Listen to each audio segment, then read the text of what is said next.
North Korea has one of the most worst oppressive governments in the world, and for a reason. But let's go back for a minute.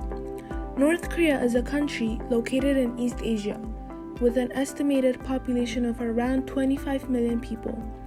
For 35 years, Korea was under Japan's control, until 1945. That was when Japan lost World War II, causing it to surrender all its colonies to the Soviets and the United States. The Soviets invaded Korea the very same day the Japanese left and occupied the north of the 38th parallel.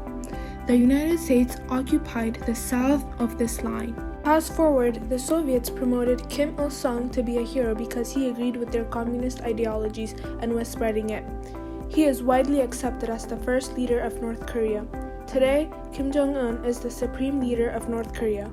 A heavy emphasis is placed on every person to show complete obedience and admiration to the Kim family and the regime. So anyone who expresses views or opinions contrary to the state's interests faces ill treatment.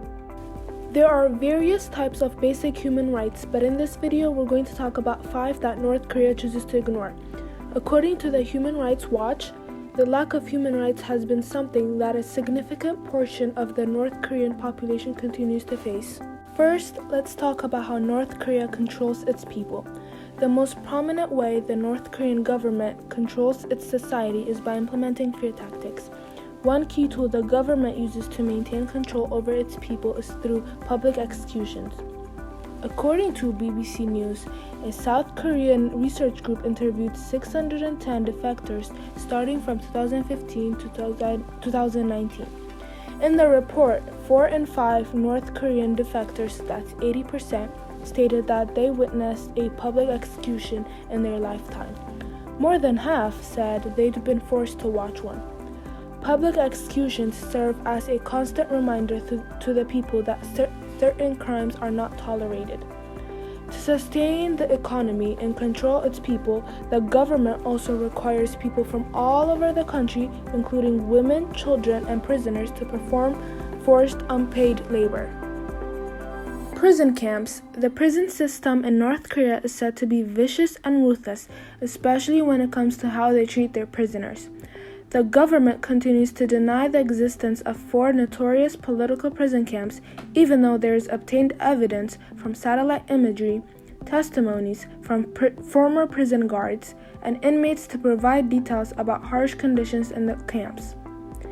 It's estimated that some 120,000 people are detained in these political prison camps while being subjected to torture, forced labor, malnutrition, and many other inhumane treatments. The locations of these prisons are often located in remote mountainous parts of the country. Many prisoners in these political prison camps had not been convicted of any internationally recognizable criminal offense and were arbitrarily detained because of guilt by association. This term applies to those who are blood related to those who committed the crime and unfairly jailed along with them. It typically involves 3 future generations of that family who committed the crime being born in jail and being punished as well. Freedom of thought and religion. Although North Korea's constitution guarantees the quote-unquote right to faith, the concept of religious freedom is nearly non-existent in North Korea. According to Hyun-Soo Lee, a North Korean defector who shared her story on TED Talk, the very second you come into this world, you are told to worship the dictators and always bow to their pictures, which is in every North Korean home. She also pointed out that children are told by their parents this saying, "The birds hear you by day and the mice hear you at night." This saying urges them not to think of anything that's even slightly negative of Kim Jong-un, so the children are scared to even think badly of him since a young age. Once a week, everyone living in villages is required to attend meetings which praise and worship the leaders, or else you will be under suspicion.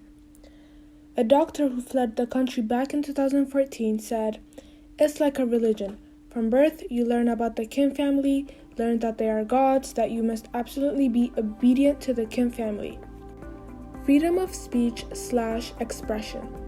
The government doesn't want any opposition or criticism coming from anyone, so it bans independent media and systematically denies the freedom of speech. North Korea's media is probably the most strictly controlled in the world. The Reporters Without Borders, an international non-profit organization which promotes and defends the freedom to be informed, ranked North Korea's media last in its World Press Freedom Index.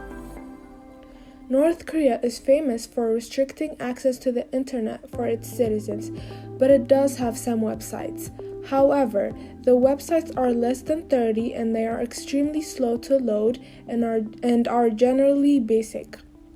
A young mother who escaped in 2011 said, "Everybody knew that Kim Jong-il, by the way the second leader of North Korea, and Kim Jong-un were both liars, that everything is their fault, but it's impossible to voice any opposition because we are under such tight surveillance." She then later says that if someone got drunk and curses out Kim Jong-un, you'd never see them again. Right to education. Most children obtain a basic education and some are forced to drop out of school early. In North Korean schools, it is okay to fail other subjects like math and grammar, but never this subject, the revolutionary history of our dear leaders, which you can probably guess from the title that it's about the history of the North Korean dictators and how they saved the country and their citizens with their brave actions. At the end of the day, the goal of the education system is there to essentially glorify the leaders and keep the people ignorant. A farmer who escaped in 2014 said, "Technically, you don't have to pay to go to school, but the teachers tell you that you have to submit a certain amount of beans or rabbit skins which make the jackets that can be sold. If you don't submit, you get told off continuously, and that's why students stop going to school. The kids are hurt because the parents can't afford it." Rights of women. More than 70% of North Koreans who left the state and settled in South Korea since 2003 were women and girls, according to Amnesty International. Based on interviews the Human Rights Watch did with 26 North Korean defectors from 2015 to 2017, most claim the following. Violence against women is widespread throughout the North Korean society, including those that cause physical, sexual, or psychological harm to women. Domestic violence is considered as a private family matter by state authorities and the society in which outsiders should not interfere with.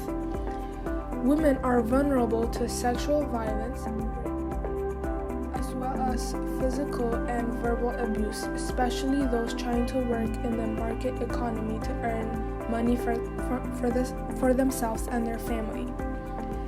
The Human Rights Watch concluded that the general lack of education and awareness about sexual education, gender-based violence, and gender inequality at all levels and ages is to blame for these issues being prevalent in the society.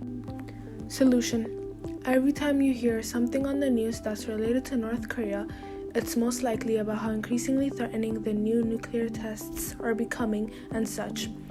Please spread awareness about the horrible conditions North Koreans have to endure while living in the state, and let's all encourage world leaders to finally pay attention to the crimes the North Korean regime has been committing against humanity and how it has been violating human rights, basic human rights, for decades. North Korea is more than Kim Jong-un and nuclear weapons. It's the home of 25 million people. You may not be able to help the people of North Korea directly, but you can provide help to them by donating into this organization called Liberty in North Korea. Liberty in North Korea is a non-profit organization that aids to rescue North Korean refugees through a 3,000-mile secret route. The secret route starts in northern China and ends in Southeast Asia. Once they reach Southeast Asia, the refugees will then be safely processed to travel to South Korea or the United States. Thank you.